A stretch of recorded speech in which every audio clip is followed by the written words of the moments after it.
Welcome to Raj news. Venezuela విషయంలో Trump అన్నంత పనిచేశారు. యుద్ధానికి ఏమాత్రం వెనకాడబోమని ప్రకటిస్తూ వచ్చిన డొనాల్డ్ ట్రంప్ చెప్పినట్టే దక్షిణ అమెరికా దేశంపై బాంబుల మోతతోటి విధ్వంసం సృష్టించారు. కరాకోస్లో ఉన్న అధ్యక్షుడు నికోలస్ మదురో సహా ఆయన సతీమణి సిలియాను అదుపులోకి తీసుకుంది అమెరికా సైన్యం. మదురోని బంధించడానికి అగ్రరాజ్యం పెద్ద కసరత్తే చేస్తుంది. ఆపరేషన్ అబ్సల్యూట్ రిజాల్వ్ అని పేరు పెట్టింది.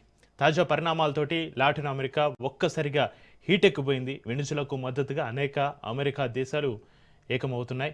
ఇక అగ్రరాజ్యాలు రష్యా, చైనా సైతం రంగులోకి దిగడం ఖాయమన్న చర్చ జరుగుతోంది. అదే జరిగితే మూడో ప్రపంచ యుద్ధానికి రంగం సిద్ధమైనట్టే. ఒకవైపు శాంతి మంత్రం వల్లిస్తూనే దాడులు చేస్తున్న ట్రంప్ సైన్యం తీరుపిన విమర్శలు వెలువెత్తాయి. ఇంతకీ లాటిన్ అమెరికాలో ఏం జరుగుతోంది? వెనిజులా పైన సడన్గా ఎందుకు దాడి చేశారు? ఓ దేశ అధ్యక్షుడి నిర్బంధం సమంజసమేనా? నికోలస్ మదురో మరో సద్దాం హుస్సేన్ కానున్నారా? మాన్యువల్ నోరిగాకు పట్టిన గతే పట్టనుందా? ఒకప్పటి మిత్ర దేశాల మధ్య ఎందుకు వేరం వచ్చింది? అగ్రరాజ్యం అమెరికాది ముమ్మాటికి దురాక్రమణేనా? పవర్ ఫైట్ పై ఇవాళ స్పెషల్ డిబేట్.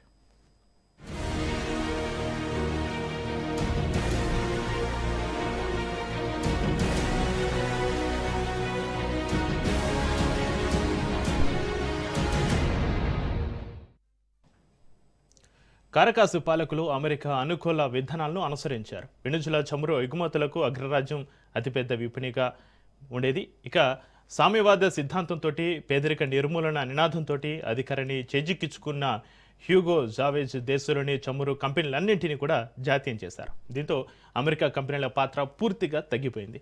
జావేజ్ బాటలోనే మదురో వెళ్తున్నారు. దీంతో వెనిజులా పైన ఆర్థిక ఆంక్షలను ఒబామా, బైడెన్, ట్రంప్ తీవ్రతరం చేశారు. తాజాగా మెరుపు దాడి చేసి మదురోను కస్టడీలోకి తీసుకుంది అమెరికా. తాత్కాలిక అధ్యక్షురాలిగా డెల్సీ రోడ్రిగ్స్ను నియమిస్తున్నట్లుగా వెనిజులా సుప్రీంకోర్టు ప్రకటించింది.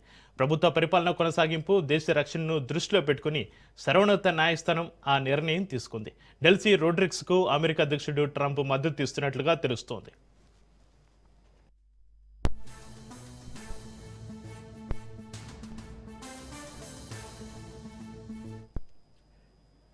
ఒకప్పుడు మిత్ర దేశాలు ఇప్పుడు బద్ధ విరోధులుగా మారడానికి అగ్గిరాజేసింది చమురే. లాటిన్ అమెరికా దేశాలపై ఆధిపత్యాన్ని చెలాయిస్తున్న అమెరికాకు ఏళ్ల తరబడి కొరకరాన్ని కొయ్యలాగా మారిన వాటిలో ఒకటి క్యూబా, మరొకటి వెనిజులా. 1961 నుంచి క్యూబాలో, 1999 నుంచి వెనిజులాలో సైద్ధాంతికంగా తనకు ఏమాత్రం నచ్చని ప్రభుత్వాలు అక్కడ కొలువుదీరడాన్ని అమెరికా సహించలేకపోతోంది.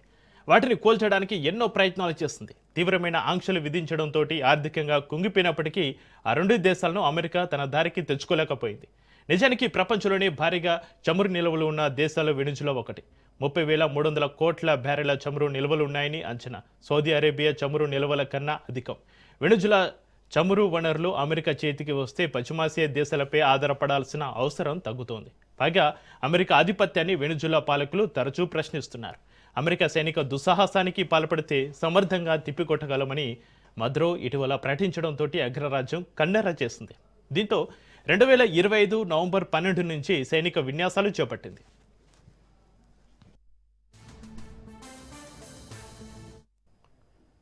వెనిజులాపై అమెరికా దాడుల మీద మిశ్రమ స్పందన వ్యక్తమైంది. రష్యా, చైనా, క్యూబా, ఇరాన్ వంటి దేశాలు ఖండించగా అర్జెంటీనా మద్దతు తెలిపింది. మధ్యవర్తిత్వం వహిస్తామని స్పెయిన్ ముందుకొచ్చింది. వెనిజులాపై అమెరికా వైమానిక దాడులు సైనిక దురాక్రమణ కిందికే వస్తాయి. విధ్వంస చర్యలకు తావు లేకుండా విదేశీ సైనిక జోక్యం లేని విధంగా ఉండాలని రష్యా స్పష్టం చేసింది. అంతర్జాతీయ చట్టాలను అమెరికా ఉల్లంఘించిందని చైనా ఆగ్రహం వ్యక్తం చేసింది. అమెరికా దురాక్రమణపైన అంతర్జాతీయ సమాజం స్పందించాలని క్యూబా డిమాండ్ చేసింది. అయితే అమెరికా దాడులను అర్జెంటీనా ప్రశంసించింది. లాంగ్ లివ్ ఫ్రీడమ్ అంటూ కామెంట్లు చేసింది. ఇక వెనిజులాకు శాంతియుత, ప్రజాస్వామ్యయుత, సమ్మిళిత పరిష్కారాన్ని కోరుకుంటున్నామన్నారు ఐరోపా కూటమి అధ్యక్షులు ఆంటోనియో కోస్టా. ఇక ప్రజాస్వామిక మార్పు కోసం వెనిజులా ప్రజల వెంట నిలుస్తామని ఐరోపా కమిషన్ అధ్యక్షురాలు ఉర్సులా వాండర్ లియోన్ స్పష్టం చేశారు.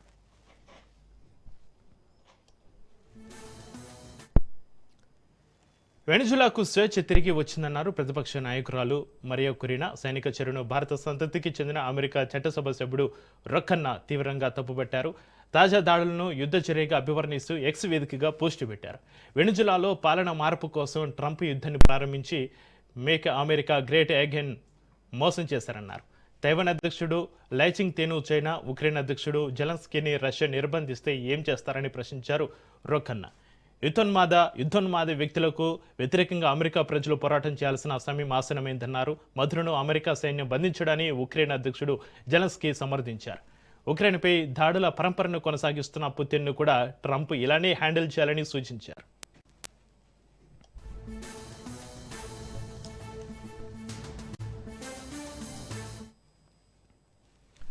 వెనిజులా అధ్యక్షుడు మధురను ఆ దేశ గడ్డ మీద నుంచి అపహరించడం ద్వారా ప్రపంచాన్ని శాసించాలన్న ఆకాంక్షను అమెరికా మరోసారి చాటుకుంది. మాదక ద్రవ్యాల రవాణా, చమురు నిక్షేపాలు, ప్రాంతీయ సమీకరణాలనే సాకుతోటి ఎప్పటి నుంచో అగ్రరాజ్యం దృష్టి సారించింది. ట్రంప్ రెండోసారి అధ్యక్షుడయ్యాక ఇప్పుడది నెరవేరింది. గగనతలంలో జలమార్గాల ద్వారా వెనిజులా నుంచి డ్రగ్స్ చేరువేత కొనసాగుతుందనేది నిస్సందేహం. ఆ విషయంలో మెక్సికో, కొలంబియా తక్కువేం కాదు. కానీ వాటిపై అమెరికా సైన్యం అంతగా దృష్టి సారించలేదు. మధురను తీసుకువెళ్లడం ట్రంప్ విజయంగా కనిపిస్తున్న ఆ తర్వాత వెనుజులాలో తలెత్తే పరిస్థితులు మాత్రం అనేక అంశాలపైన ప్రభావం చూపనున్నాయి. ఇక ఇదే అంశంపైన చర్చిద్దాం. మనకు అందుబాటులో ఉన్నారు ప్రముఖ రాజకీయ విశ్లేషకులు బండారు రామ్మోహన్ రావు గారు. రామ్మోహన్ రావు గారు, నమస్కారం అండి. నమస్కారం, చెప్పండి. రామ్మోహన్ రావు గారు, అసలు ఈ వెనుజులా పైన అమెరికా ఎందుకు దాడి చేసింది? వెనుజులా అధ్యక్షుడిని తమ ఆధీనంలోకి తీసుకోవడం అంటే దురాక్రమణ కిందకు రాదా? ప్రజాస్వామ్య పరిరక్షణ పేరిట అమెరికా ఇతర దేశాలను తమ ఆధీనంలోకి తీసుకోవడాన్ని ప్రపంచ దేశాలు కట్టడి చేయలేవంటారా? చక్రి, మీకు అట్లాగే రాజనీతి ప్రేక్షకులు నమస్కారం. ఇందులో రెండు విషయాలు గమనించారు. ముఖ్యంగా మన భారతదేశం వైఖరి కూడా అట్లాగే ఉంది. ఇది తప్పు. ఒక దేశ అధ్యక్షుడిని, ఆయన భార్యను మీరు అక్రమంగా అరెస్ట్ చేసి, అంటే అక్రమంగా తరలించి మీ దేశాన్ని తీసుకుపోవడం తప్పు అనేమంట. అట్లాగే సుప్రీంకోర్టు న్యాయమూర్తులు, అక్కడి వెనుజులా న్యాయమూర్తి కూడా ఇవాళ అధ్యక్షురాలు నియమిస్తూ తాత్కాలికంగా ఆర్డర్ ఇచ్చారు. ఆ తాత్కాలిక అధ్యక్షురాలుగా ఉన్న ఆమె కూడా మనకి పక్కన అమెరికా మద్దతుదారుగా ఉన్నారో మాట వస్తుంది. అంటే కొరకరాని పోయేగా వెనిజులా మారిపోయింది. గతంలో క్యూబా ఉండేది, అంతకుముందు సద్దాం హుస్సేన్ ఇరాన్ ఉండేవాడు. ఇప్పుడేమో ఈ వెనిజులా అధ్యక్షుడు తయారైందని వాళ్ళతో ఆరోపణ. ఇది మీరు చెప్పిన కారణాలని సహేతుకమేగా, అంతకంటే ఇంకొక కారణం కూడా ఉంది. వలసల సంక్షోభం పెద్ద. అంటే మధ్యలో ఇప్పుడు ఈ అధ్యక్షుడి విధానాల వల్ల లక్షలాది మంది వెనిజులా వాసులు అమెరికాకు ఏదో రకంగా తరలి వెళ్తున్నారు. అంటే అది వాళ్ళకి నచ్చగానే, లేకపోతే అమెరికాలో బతుకు జరుగుతుందని పోతున్నారు. రెండోది, ఈ మొదలో ఏం చేసినట్టు ఉద్దేశపూర్వకంగానే నేరస్తులను, మానసిక రోగులను ఇద్దరు, అంటే కరడుగా నేరస్తులను, మానసిక రోగులను కూడా జైలు, ఆసుపత్రుల నుంచి విడుదల చేశారు. వాళ్ళని అమెరికా వైపు నెట్టారు, అమెరికా పంపించారు అని అమెరికా ఆరోపిస్తుంది. నేలన్నమాట కూడా. గత 10 ఏళ్లలో వెనిజులా నుంచి 70% మంది దేశం విడిచిపోయినట్టు. 70% అంటే తక్కువేం కాదు వాళ్ళ దేశంలో. అందులో ముఖ్యంగా వీళ్ళకి 80% మంది ఒక అమెరికాకే పోయినట్టు. మొత్తం 100 మందిని అనుకోండి, 100 మందిలో 70% మంది బయట దేశాలకు వెళ్తే అందులో 80% మంది మళ్ళీ, అంటే ఆ 100 చేసుకుంటే అందులో 80% మంది అమెరికాకు వెళ్ళారు. దానివల్ల నేర సామ్రాజ్యాన్ని విస్తరిస్తూ వెనిజులాలో నుంచి అది అక్రమ నేరస్తులు కానీ, ఉగ్రవాదులు కానీ, అట్లానే మనకు ఈ మానసిక రోగులు కానీ అమెరికాకు తలనొప్పిగా మారేటువంటి ట్రంప్ ఆరోపిస్తున్నారు. అదొక కారణం. రెండోది, మీరు అన్న చమురు వల్ల కూడా పూర్తిగా వివరంగా చెప్పారు చక్రి. అందులో ముఖ్యంగా రోజుకు 9 లక్షల పైచిలకు బ్యారెళ్ల మన 9 లక్షల పైచిలకు బ్యారెళ్ల చమురు బయట వెలితీసి అమ్మేస్తున్నారు. ఇంతకుముందు చెప్పినట్టే మీరు, అది మనకు యుఏఈ కన్నా, అరబ్ కంట్రీస్ కంటే ఎక్కువ అంటున్నారు ఒకటి చెప్పాలంటే. రెండవది, దీని మీద ఏంటంటే ఇప్పటిదాకా పాశ్చాత్య మనకు ఏదైతే మధ్య దేశాల నుంచి ఉంటుంది కదా ఇది చమురు, దానికంటే ఈ వెనిజులా నుంచి అయితే మనం చౌక కొనుక్కోవచ్చు అనే మాటతో ఒక చమురు నిల్వలను అమెరికా ఎప్పుడు కాపాడుకుంటూ ఇతర దేశాల నుంచి కొనుక్కొని రేపు సంక్షోభం వచ్చినప్పుడు మొత్తం అయిపోతే తమ దగ్గరనే దాచిపెట్టుకునే విషయం చేస్తుంది. కానీ అది సాధ్యం కాదు. ఎందుకంటే ఎక్కడ చమురు అక్కడే ఉండదు, నీళ్లు బాగా కొంత బారుతుంటది పక్క అటుపక్క. కనుక చమురు నిల్వలది కూడా పెద్దది. అది అంటే దాని ఆధిపత్యం కోసం పోరాటం కావాలి. చమురు నిల్వల వెనిజులాలో ఉన్న చమురు నిల్వలను ఎట్లా చేసి దాని ఆధిపత్య పోరాటం చేసి అక్కడ పాలకులు మార్చి చవకగా, అంటే మధ్యాసియా దేశాల నుంచి కొనుగోలు లేకుండా మేమే కొనుక్కుందాం అనే మాటను వాళ్ళ అమెరికా అంటుంది. అమెరికా కూడా ఏం చేస్తుంది, ఇప్పుడు మనకు గల్ఫ్ కంట్రీస్ నుంచి కూడా తీసుకొని తమ వాడకం పోగా ఇతర దేశాలకు చమురు శుద్ధి చేసి, మన ముడి చమురు తీసుకుంటారు, శుద్ధి చేసి అమ్ముతున్నది. మూడోది అసలైన కారణం ఏంటంటే ఈ మాదక ద్రవ్యాల అక్రమ రవాణా మీద కూడా పెద్ద ఎత్తున అమెరికా ఆరోపిస్తుంది. కొకైన్ కానీ, మనం ఫెంటానిల్ కానీ, ఇటువంటి ప్రమాదకరమైన మాదక ద్రవ్యాలను అమెరికాలోకి అక్రమంగా వలస వీళ్ళు ప్రవేశపెడుతున్నారని ఇంకొక ఆరోపణ చూస్తున్నారు కదా మీరు. ఈ మూడు, అంటే ఒకటేమో వలసలు, పిచ్చి వాళ్ళను, అట్లానే మన మానసిక రోగులను, అక్రమ మన ఏమంటారు నేరస్తులను, కట్టుకట్టు నేరస్తులను ఆ దేశం మీద పంపడం ఒకటైతే వలసలైతే, రెండోది చమురు, మూడోది నేను చెప్పిన మాదక ద్రవ్యాలు. ఈ 3 కారణాలు చూపెడుతుంది. ఏదైనా సరే ఒక దేశం మీద ఒక పెద్ద ఎత్తున మానవహరణ చేస్తూ చచ్చిపోయారు కూడా 45 మంది నిన్న. అంటే జనావాసాల మీద బాంబులు కురిపిస్తూ ఆ దేశ అధ్యక్షుడిని ఆయన భార్యను అమెరికాకి బంధించి తీసుకుపోయినట్టే, ఒక రకంగా చెప్పాలంటే ఈ పెద్ద దేశం మీద ఒక సార్వభౌమ దేశం మీద దాడి అంటుంది. వాళ్ళ అంతర్గత వ్యవహారాలు మాయించారు, కానీ తనకు నష్టం జరుగుతూ కూడా ఐక్యరాజ్య సమితి ఉంది, ఇతర భద్రతా మండలి ఉంది, ఇతర దేశాల పెద్ద మన పెట్టి వాళ్ళని ఎండగట్టాలి తప్ప అట్లాంటి ఇప్పుడు మనం కూడా పాకిస్తాన్ బలం బాగా ఉందని పాకిస్తాన్ మొత్తం నాశనం చేసి పాకిస్తాన్ పాలకులు బందీగా తీసుకొచ్చుకుంటే ఏమనే వాళ్ళు వీళ్ళు కూడా మరి కదా. అందుకని చైనా, రష్యా ఇప్పటికే చాలా దేశాలు, ఒక అర్జెంటీనా తప్ప చాలా గల్ఫ్ కంట్రీస్ తో సహా చాలా కంట్రీస్ ఇవాళ ఈ అమెరికా చర్యను ఖండిస్తున్నాయి. ఒక అర్జెంటీనా మాత్రమే వాళ్ళు అమెరికా వైపు ఉంది, మిగతా దేశం ఖండిస్తున్నాయి. మనం న్యూట్రల్ గా ఉన్నాం. అంటే అమెరికా చేసిన పని తప్పు, ఒక సార్వభౌమ దేశంపై ఇట్లా దాడి చేయడం తప్పు, వాళ్ళని తీసుకుపోవడం అంతకంటే తప్పు అని చెప్పి మనం అన్నాం. అమికబుల్ సెటిల్మెంట్ చేసుకోమని కూడా కొన్ని దేశాలు సలహా ఇస్తున్నాయి. కొన్ని దేశాలు మధ్య రకంగా దేశాలు ఏమంటాయంటే ఏదైనా సెటిల్మెంట్ చేసుకోండి అంటున్నారు. చైనా, రష్యా మాత్రం పూర్తిగా వ్యతిరేకిస్తున్నారు, నిరసన కూడా వ్యక్తం చేస్తున్నారు అమెరికా చర్య సరైనది కాదని చెప్పి. ఏం జరుగుతుందో చూడొచ్చు, కానీ ఇప్పుడు దీని వల్ల ఏంటంటే ప్రజలు బాధపడుతున్నారు. అక్కడ దేశంలో ధరలు పెరిగిపోయినాయి, పెద్ద ఎత్తున నిల్వలు పోయినాయి. ముఖ్యంగా సూపర్ మార్కెట్లలో ఈ మన కరెంట్ లేదు, కరెంట్ లేకపోతే కంప్యూటర్లు పనిచేయవు, కంప్యూటర్లో బిల్లింగ్ కాదు, కనుక అన్ని మూసుకున్నాం. ఇప్పుడు ఏమైందంటే చిల్లర వ్యాపారస్తుల దగ్గరికి పోయి కొనుక్కోవాల్సి వస్తుంది. అక్కడ రద్దీ బాగా పెరిగింది. చిల్లర వ్యాపారస్తులు బిల్లు నేను చేతితో ఇస్తాను, రాసి ఇస్తాను, లేకపోతే టైప్ చేసి ఇస్తాను. అందుకని ఇప్పుడు కరెంటు పోవడంతో వీధుల్లోకి వచ్చి వాళ్ళ కొన్ని పనులు కార్యకలాపాలని వీధుల్లో చదువుకోవడం లాంటిది, ఇప్పుడు వీధులు ఎట్లా పనిచేస్తున్నాయంటే కొన్ని చోట్ల చాలా చదువుకుంటారు. అంటే అంతర్గత సంక్షోభంలో కూరుకుపోయింది. ఇవాళ ఆ వెనిజులా దేశంలో ఎమర్జెన్సీ విధించారు.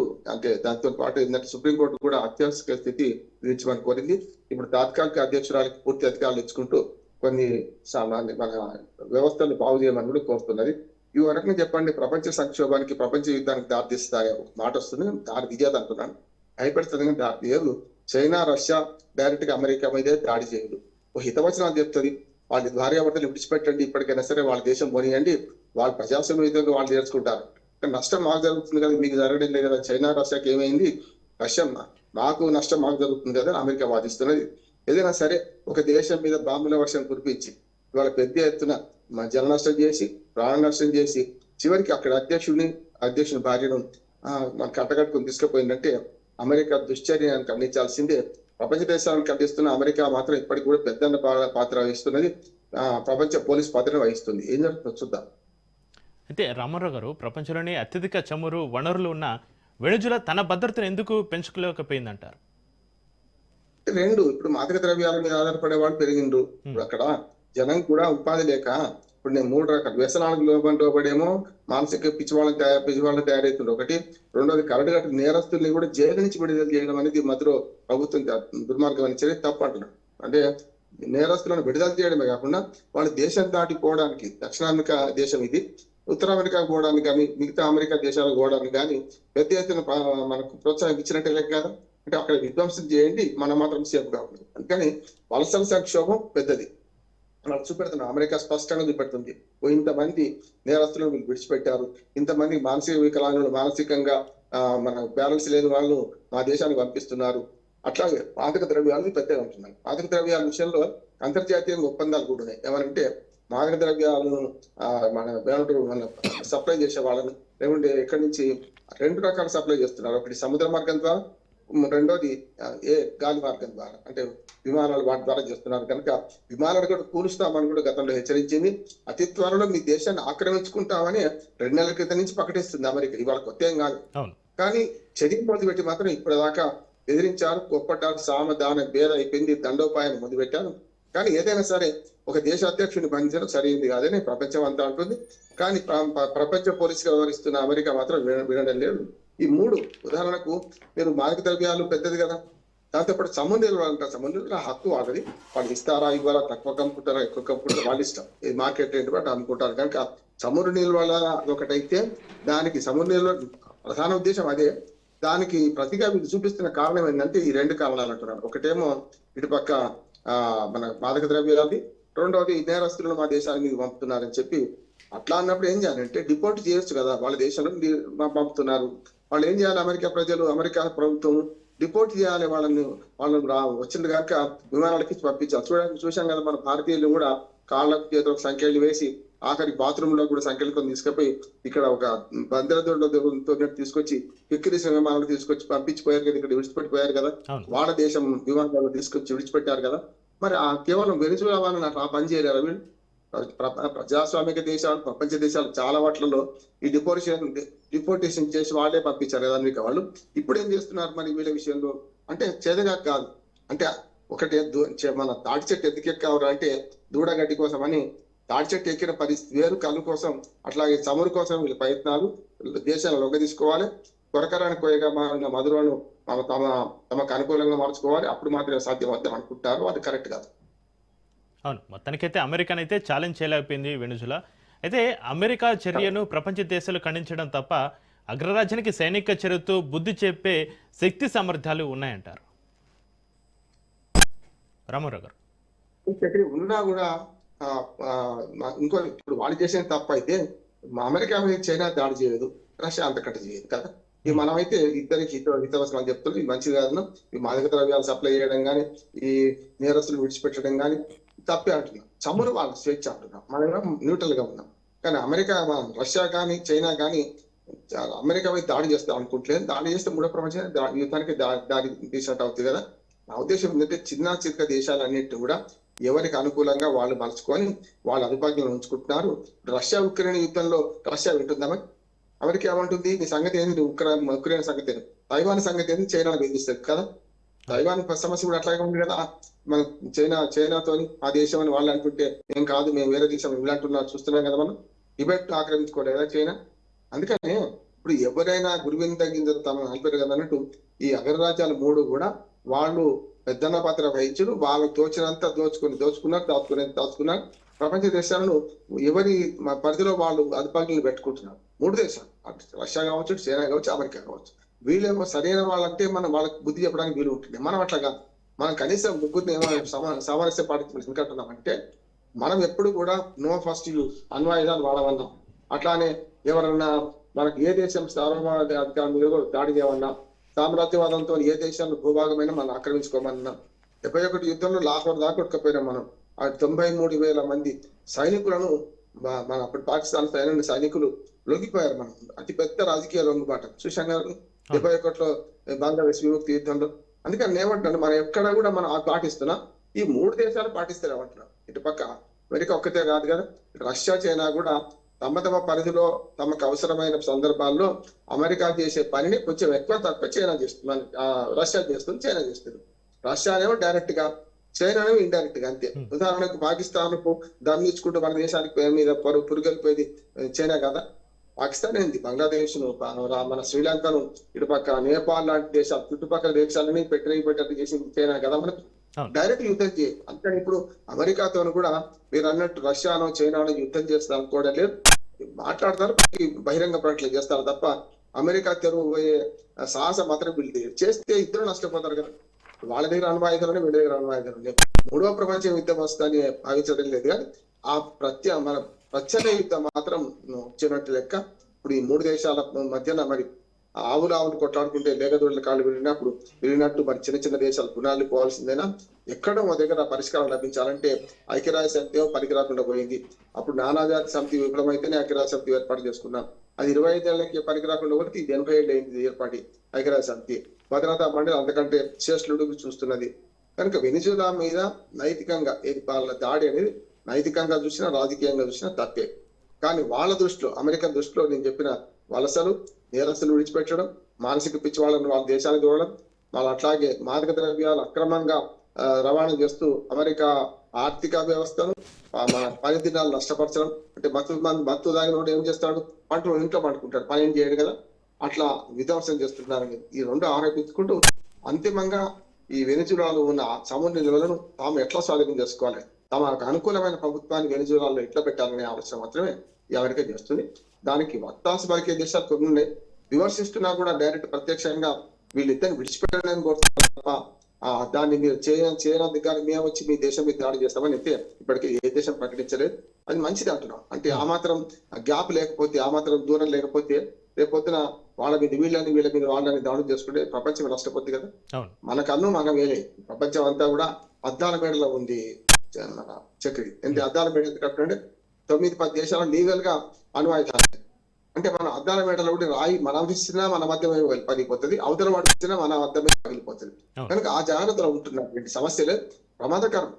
అణ్వాయుధాలు వాడినామంటే మొత్తం భూమి మీద ఉన్న మొత్తం అన్ని అంటే భూమిని సర్వనాశనం చేయడానికి 35 సార్లు సర్వనాశనం చేయడానికి అమెరికా దగ్గర అదే ఆయుధాలు ఉన్నాయి.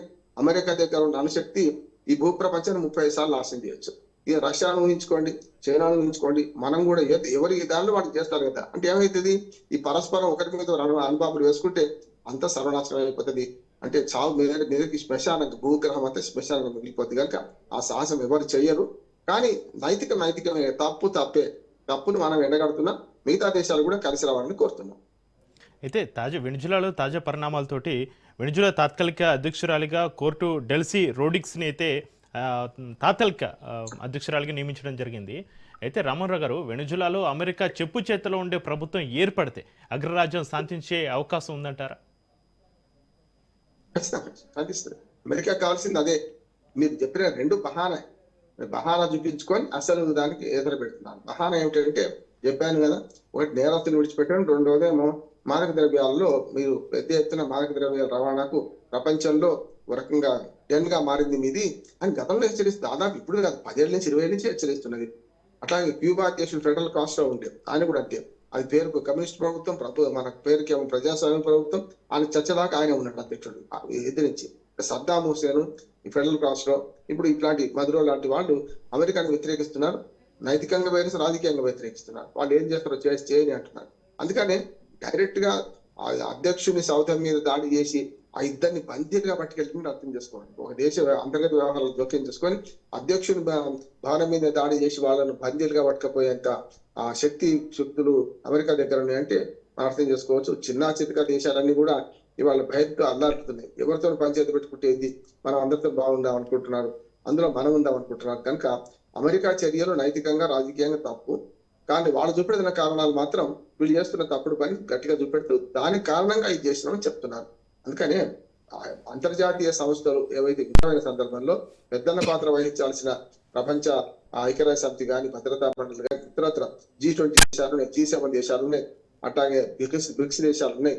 ఇవి చాలా ఉన్నాయి కదా. ఇప్పుడు G7 దేశాలు ఉన్నాయి, G7 లో 8 కూడా చేరింది మొన్న. కనుక అట్లా చూసుకుంటే ఈ దేశాలన్నీ పరస్పర ప్రయోజనాల కోసం పనిచేస్తున్నాయి. ఈ బలవంతుడిదే బర్రె అనే పరిస్థితి తీసుకొస్తున్నాయి.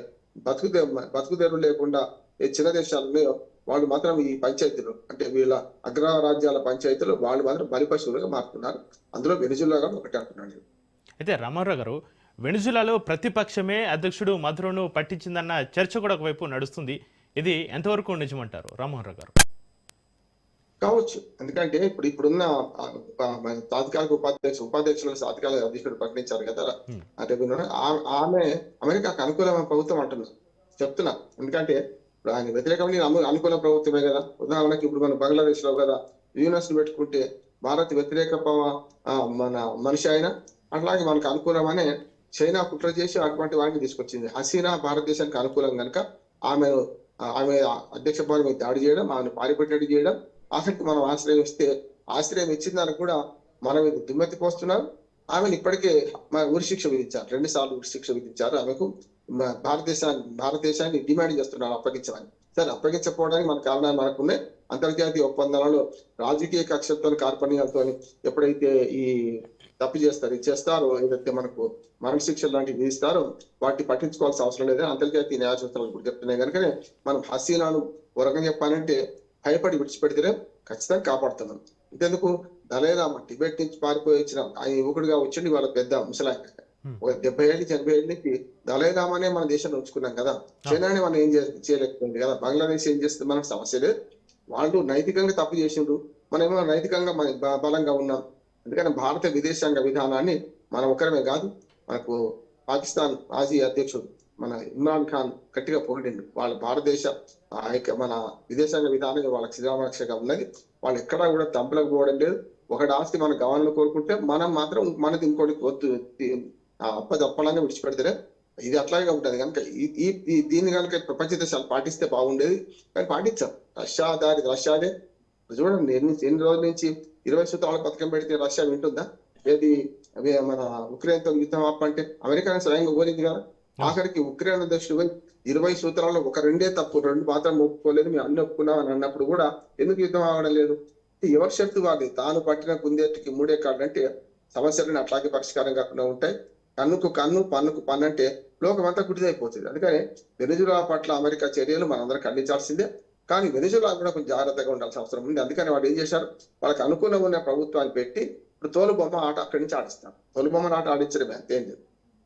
ఓకే, అయితే రామారావు గారు, అంతర్జాతీయ రాజకీయాలు భద్రతా పరంగా చూస్తే వెనిజులాను అమెరికా ఆక్రమించడంతో మన దేశంపై ఎలాంటి ఎఫెక్టివ్ ఉండే అవకాశం ఉందంటారు?